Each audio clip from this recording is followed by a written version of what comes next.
Capítulo 5. Deus Pai, primeira pessoa da Trindade. Nesse capítulo, vou falar sobre o que conhecemos de Deus, conceito de Trindade, a criação do universo e do ser humano, os decretos de Deus e os seres celestiais. O que conhecemos de Deus? Deus é o ponto central. Ele é onisciente, onipotente, onipresente, eterno e supremo. É autossuficiente. Governa todas as coisas visíveis e invisíveis, para fins sábios, santos e justos, conhecidos cabalmente por ele apenas. Deus é Espírito e os seus decretos são para a sua glória.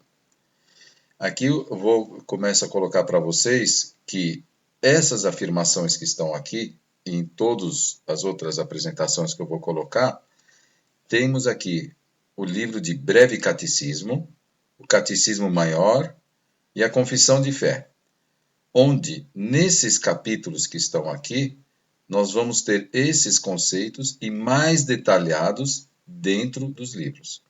E esses livros, além de você ir nesses capítulos, ele vai ter essa explicação e as referências bíblicas que dão base para essas afirmações. Então é muito importante esses livros porque eles nos ajudam a ler e a entender da Bíblia.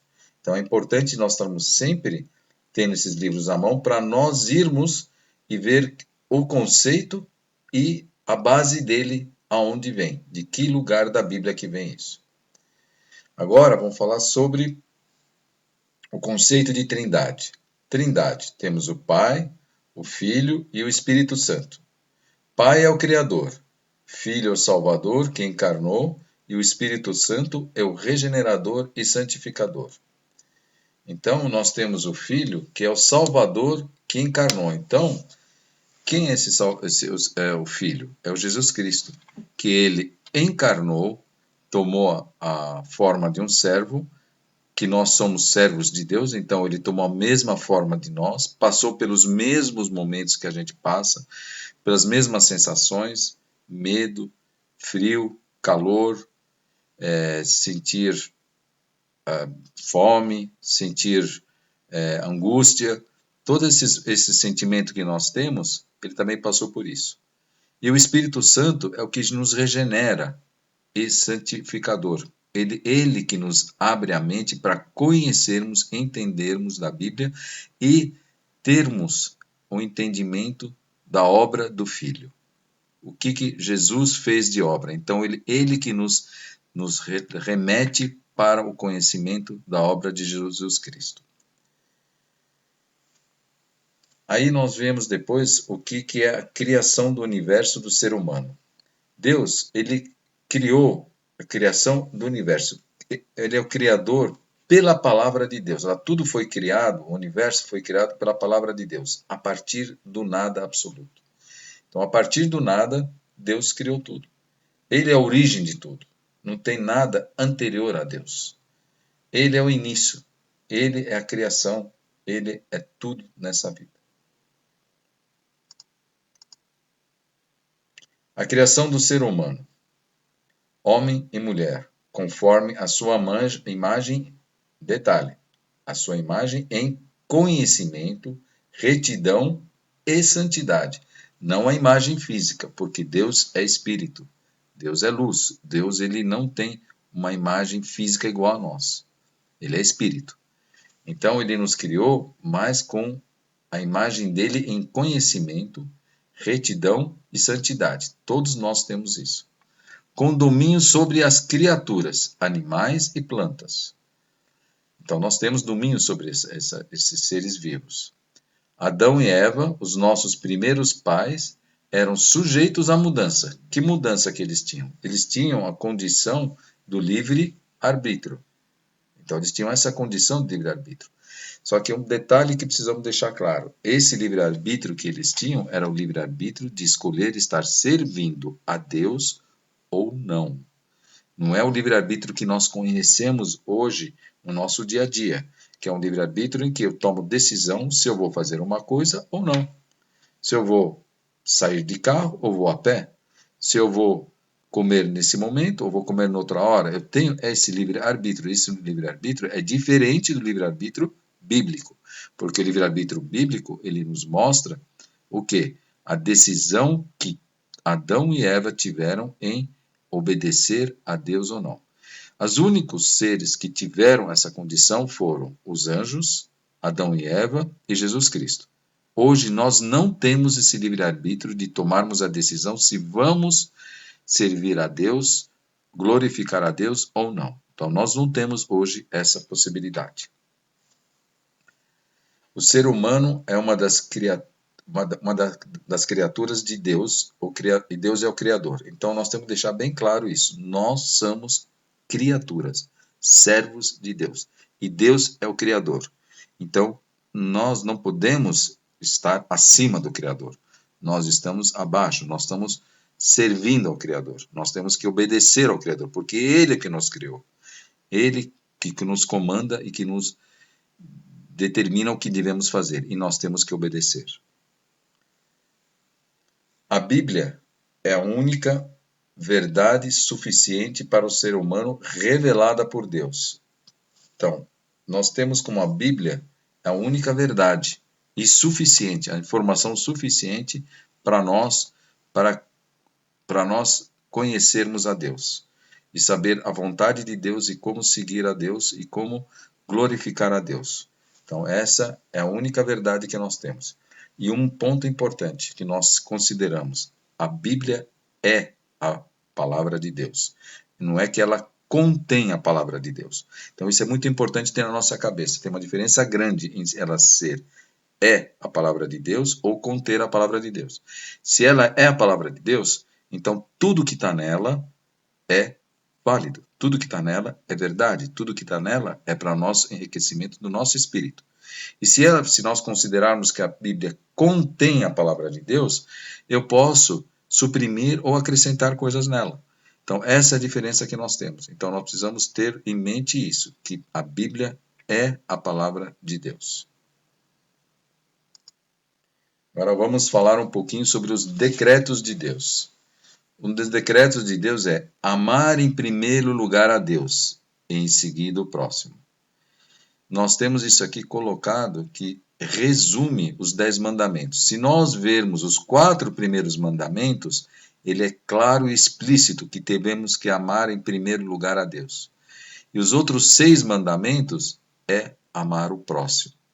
Então, é isso que Deus determina para a gente. É uma das determinações de Deus. São os decretos dele. A salvação é sempre pela fé. Dom dado por Deus. Então, a fé nossa para a salvação é um dom dado por Deus. Não é que nós que conquistamos. Nós não temos uma forma de conquistar esse dom. Nós somos justificados, adotados e santificados. Somos justificados por quem? Pela obra de Jesus Cristo. Jesus Cristo, ele veio, fez uma obra, de qual que é a obra dele? A obra que Adão e Eva não conseguiram, que é o quê? Obedecer integralmente a Deus. Em nenhum momento ele desobedeceu a Deus.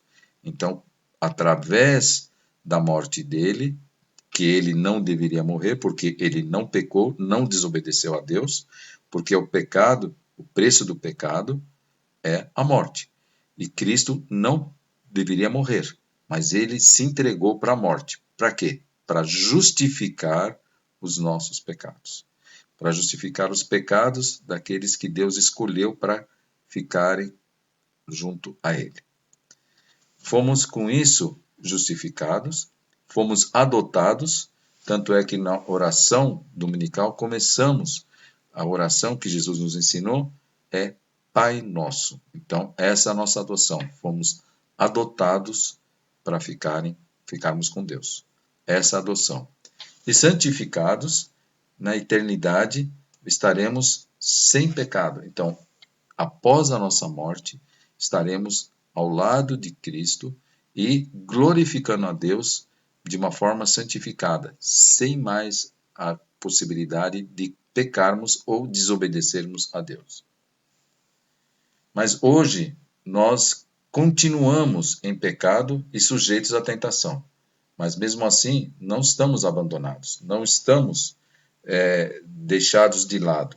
Nós temos essa expectativa, essa esperança de sermos justificados, adotados e santificados. Então, hoje, nós entendemos a palavra de Deus, nós glorificamos a Deus, mas também pecamos. Então, hoje nós pecamos. Depois da morte, nós vamos ser santificados, sem pecado e somente glorificando a Deus.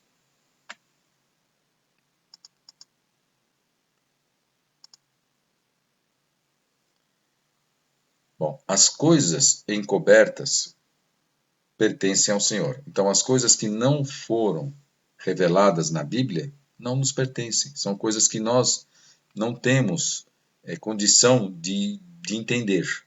E as coisas reveladas pertencem a nós e aos nossos filhos para sempre, para que cumpramos toda a palavra desta lei. Então, tudo que foi revelado, a lei que nos foi revelada e algumas coisas decorrentes delas são para nós, reveladas para que nós possamos usufruir dela e servir a ela. O conhecimento de Deus é infinito, mas nos capacita o necessário. Então, nós não conhecemos tudo de Deus, mas conhecemos uma parte que Deus nos revelou. E isso daqui é suficiente para nós, para nossa necessidade. Então, aqui, voltando só para a gente ver o que está revelado, o que está revelado ou não está revelado. Não, antes disso, o que os seres vivos têm direito? Vou falar para vocês aqui num minutinho. Em Miqueias 6:8. O que é bom e que é o que o Senhor pede de ti, que pratiques a justiça e ames a misericórdia, e andes humildemente com o teu Deus. Em 1 Samuel 15:22, temos: Porém Samuel disse: Tem porventura o Senhor tanto prazer em holocaustos e sacrifícios, quanto em que se obedeça a sua palavra? Eis que o obedecer é melhor do que sacrificar, e o atender melhor do que a gordura dos carneiros. E em Gênesis 1:26, eu só vou falar uma parte, que a Bíblia fala: que ele tenha domínio sobre os peixes do mar, sobre as aves do céu, sobre os animais domésticos, sobre toda a terra e sobre todos os répteis que neles rastejam. E em Gênesis 2:18, uma das outras atividades que também tinha direito é o ser humano dar nome a todos os animais. Então, a nomeação que nós temos, como nós temos domínio sobre os animais, nós temos também como dar nomes a eles. E o que é exclusivo de Deus? São coisas que não foi revelada para a gente e nós não temos domínio sobre isso. O dom da vida e o local do nascimento. Nós não sabemos quando vamos morrer, quando vamos nascer. Nós não temos esse domínio sobre isso. Conhecer o tempo ou época que o Pai nos revelou para exclusiva autoridade. Conhecimento do tempo ou época é exclusivo de Deus. Nós não temos condição de voltar no tempo. Falar, não, agora eu quero ir para o ano 1000, o ano 1 antes de Cristo. Eu não tenho condições de regredir, passar no tempo ou ir para o futuro. Então, o tempo e a época não nos pertencem. Nós não temos condições de dominar o tempo. Deus sim, porque ele foi o criador do tempo. Ele está fora do tempo. Nós estamos presos ao tempo. Então, nós não temos condição de navegar ou andar dentro do tempo. Tá? A vida eterna é conhecida por Deus e a quem Ele der, pela graça. Então, nós não temos condição, como eu falei antes, de escolher. Esse é um dom da fé, ela é dado por Deus. Essa graça é dada para quem Ele quer e só Ele sabe quem que Ele vai dar. Agora vamos falar um pouquinho dos seres celestiais. Os seres celestiais nós temos os anjos e os anjos decaídos. Os dois são anjos, só que os anjos serviram a Deus e continuam servindo a Deus agora. Os anjos decaídos se rebelaram contra Deus. Então eles pecaram que nem nós. Então desobedeceram a Deus, que nem Adão e Eva desobedeceu a Deus. Então os anjos também foram decaídos. Mas para nós, Deus criou um plano de salvação. Para os anjos, não. Os anjos decaídos estão condenados eternamente. Então, eles são criados sem a possibilidade de reprodução, apesar de serem sujeitos a mudanças. O que são essas mudanças? Justamente, eles tiveram o livre-arbítrio de escolher, que nem Adão e Eva, de escolher se vão estar servindo a Deus ou não. Então, alguns anjos optaram em servir a Deus. E os anjos decaídos optaram em não servir a Deus. Eles são perfeitos, são imortais e tiveram a condição do livre-arbítrio, como está falado aqui.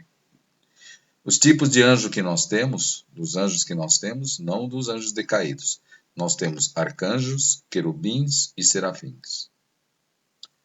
Tá? Temos aqui também mais uma afirmação, que ninguém jamais viu a Deus. Tá? Deus é luz, como a gente tinha falado aqui. Agora vamos ver aqui um pouco sobre os seres celestiais, entender um pouquinho mais sobre eles. Os anjos, não os anjos decaídos, os anjos que optaram em servir a Deus. Eles são conhecidos como anjos ou mensageiros. Mesma coisa, criados sem a possibilidade de reprodução, apesar de serem sujeitos a mudanças, são perfeitos, imortais e tiveram condição de livre-arbítrio. Nós temos aqui o arcanjo, primeiro entre os anjos, temos os querubim com asa e o serafim com 6 asas. A referência que temos sobre eles na Bíblia são multidões, são agentes morais inteligentes, eles são anjos que vêm servir a Deus, são agentes que eles vêm para ajudar aos seres vivos quando são mandados por Deus, por isso que eles são chamados de mensageiros, porque eles vão e voltam para o céu. Eles vêm para cá, para a terra, para ajudar os seres humanos. Então, é isso que eles têm a função deles e eles têm atualmente essa atividade em servir a Deus para, inclusive, ajudar os seres vivos. Temos aparições? Sim, temos aparições, tanto no Velho Testamento como também no Novo Testamento. Eles não se casam e nem morrem. Tá? Se deslocam somente no espaço. O que quer dizer isso? O anjo também está preso, que nem a gente, no tempo. Então, ele só desloca entre um lugar e outro. Então, ele pode ir para vários lugares se deslocando, não ao mesmo tempo. Então, eles não são onipresentes. Eles simplesmente se deslocam no espaço. No tempo, ir para o passado ou ir para o futuro, eles não têm condições de fazer isso. Os anjos, os céus são o seu lugar de atuação, então eles vivem lá no céu. E eles cultuam a Deus constantemente. Deus os envia para prestar serviço aos cristãos, como falei anteriormente. Disponibilidades, ele tem algumas disponibilidades específicas, cuidando das pessoas, mas temos que ter um cuidado na interpretação de se ter um anjo para cada pessoa. Isso não é uma coisa que nós temos referência bíblica sobre isso. Nós temos os anjos que eles vêm, atuam e voltam. Eles não ficam sentados do lado da pessoa e andando para lá e para cá, cuidando eternamente, o tempo todo da pessoa. Não existe essa condição do anjo estar sempre ao lado das pessoas. Temos aqui uma das ações feitas, que é a libertação de Pedro da cadeia. Essa foi uma ação que aconteceu e temos uma referência sobre isso. No julgamento dos eleitos e não eleitos estarão ao lado direito de Cristo. Tá? Então, os anjos vão estar do lado direito no momento da eleição das pessoas, as pessoas eleitas e não eleitas. Os anjos se deslocam entre nós e acompanham os eventos que ocorrem. Então, eles podem estar acompanhando os eventos que estão ocorrendo quando são convocados para ficarem perto de alguém de nós. Anjos não conhecem a nossa fé ou os nossos pensamentos e o futuro.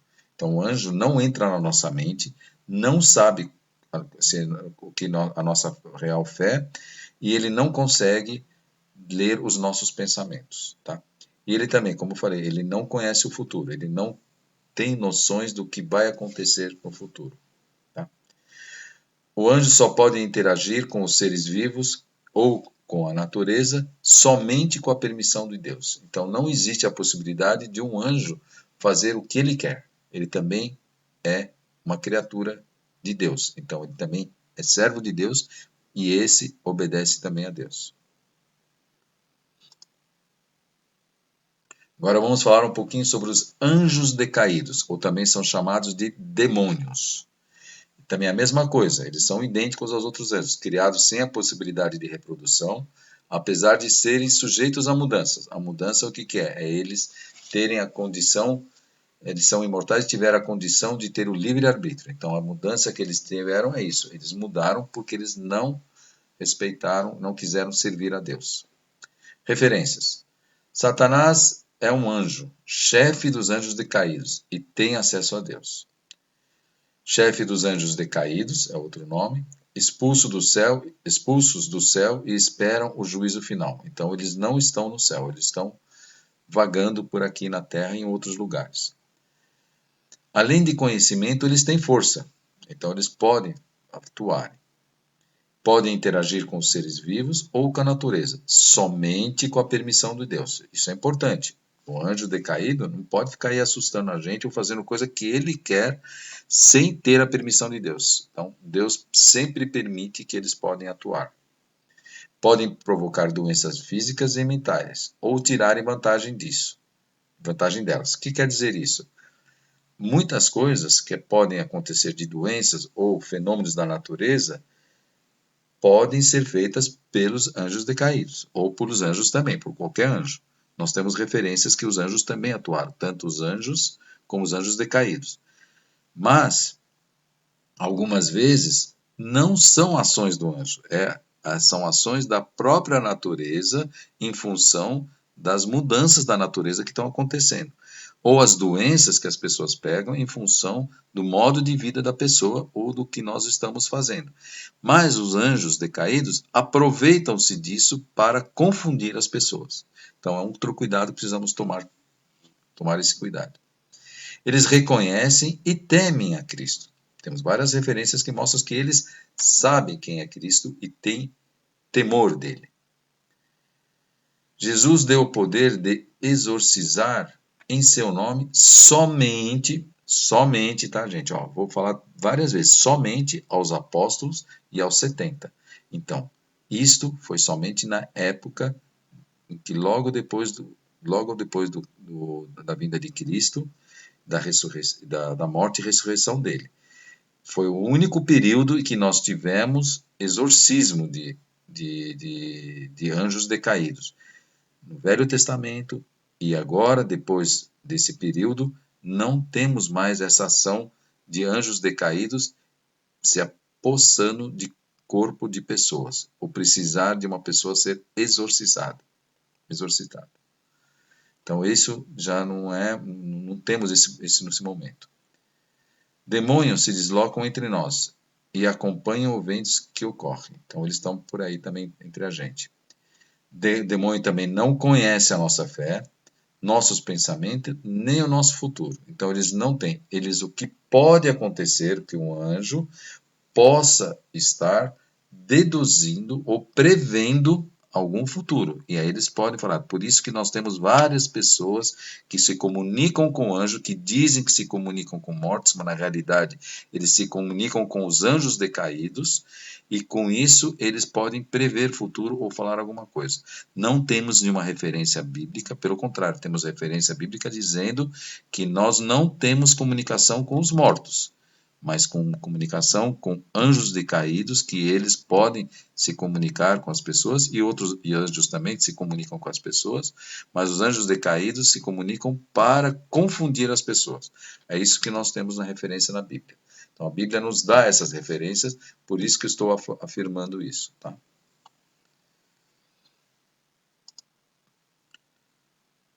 Hoje nós temos uma batalha espiritual, mas para que nos proteger e fortalecermos, temos a armadura de Deus, que eu vou voltar agora a falar com ela, só vou terminar aqui.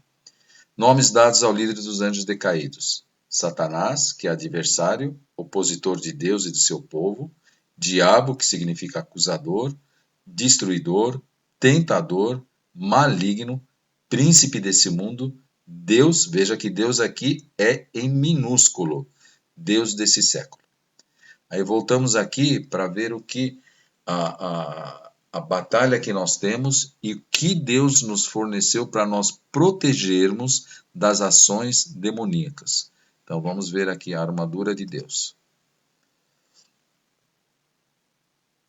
Anjos decaídos ou demônios, a armadura de Deus, está em Efésios 6, 10 até 20. Cingidos com a verdade. Aqui tem uma relação feita com o soldado romano. Então tem algumas coisas para dar uma ideia, para dar um entendimento mais fácil para nós, para nossa mente compreender melhor. Cingidos de couro, o soldado romano ampara e protege o seu abdômen, prende a sua túnica e sustenta a sua espada. O que significa isso? Quando nós estamos cingidos com a verdade, nós temos confiança que vem da certeza de quanto a veracidade da palavra de Deus. Então, a palavra de Deus, quando nós confiamos e acreditamos na palavra de Deus, nós vamos estar cingidos com essa verdade.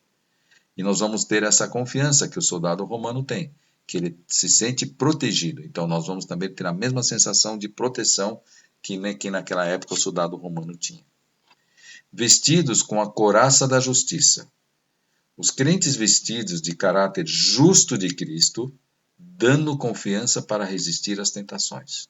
Então, quando nós estamos vestidos com a couraça, que o soldado romano era vestido com a couraça, nós resistimos, confiamos e resistimos às tentações que vamos ter. Quem vai dar as tentações? Nós mesmos, ou Satanás se aproveita com os anjos decaídos, se aproveitam também para gerar as tentações. Mas eles não são os culpados do nosso pecado, porque nós optamos em, às vezes, ceder à tentação e pecarmos.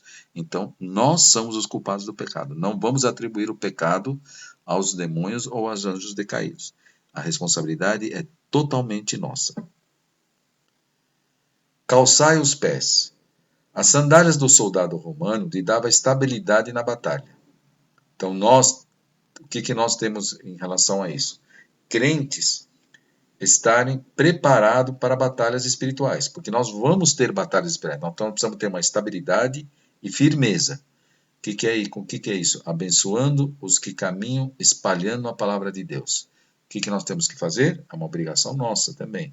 Temos confiança naquilo que nós acreditamos. Temos confiança no que está escrito na Bíblia. E com isso temos que também propagar essa palavra. Tá? Semear essa palavra. Deixar espalhada para os 4 cantos da terra. Para que as pessoas também tenham a possibilidade de conhecer a palavra de Deus. Escudo de fé. O escudo cobre o corpo inteiro e, quando mergulhado na água, apaga o fogo das flechas. O que quer dizer isso? Esse escudo protegia o soldado romano das flechas, dos ataques. E o que para nós é? As tentações são que nem as flechas que ficam nos atacando. Então, o escudo nos ajuda a resistir a isso. Nós temos a possibilidade de resistir às tentações. Então, como? Lendo a Bíblia, orando e conhecendo a palavra de Deus. Com isso, a gente tem a possibilidade de resistir às tentações. Capacete da salvação. Confiança na salvação futura e experimentada no presente. Então, isso é uma coisa que nos dá muita confiança, sabermos que, apesar do que nós passamos hoje aqui na Terra, nós temos a confiança na salvação futura. E nós estamos experimentando, em alguns momentos, Deus nos mostra, nos revela isso, e nós sentimos isso e presenciamos isso, que Deus está sempre ao nosso lado, nos acompanhando e nos amparando, e nos levando para a salvação futura. A espada do Espírito. A espada romana é curta, para o combate corpo a corpo. Jesus usa as Escrituras contra Satanás. Então a Bíblia, ela seria a espada do Espírito, porque com ela, Jesus, o que ele fez? Quando Satanás veio com as tentações, as 3 tentações que Satanás veio contra Jesus e tentando, fazendo ele a tentação, o que aconteceu? Jesus simplesmente respondeu o que estava escrito na Bíblia. Ele simplesmente calou a boca de Satanás com a única coisa, a palavra da Bíblia. É o que nós temos que ter. Por isso, nós temos que ter a confiança em estarmos firmemente embasados na Bíblia. Termos ela como a palavra de Deus. Ela é a palavra de Deus. Conclusão. Orar em todo o tempo com perseverança e súplica no Espírito. Vigiai nisso com toda a perseverança e súplica por todos os santos. É isso que nós devemos estar sempre fazendo. Orar, orar, orar a todo tempo. E suplicando a Deus. E vigiai nisso porque isso é a nossa maior proteção. E precisamos, a nossa oração, termos sempre orando em Deus. Para nós e para todos os santos. Santos aqui não é pessoa não pecadora. Santo é o povo de Deus. É uma forma de expressar a palavra povo de Deus. Sempre que ouvir a palavra santo, é significar o povo de Deus. A palavra de Deus, volto a dizer aqui e afirmar, a palavra de Deus é a Bíblia. Então temos que ter isso sempre em mente. Com isso, pessoal, eu concluo também alguns conceitos sobre Deus Pai, a primeira pessoa da Trindade.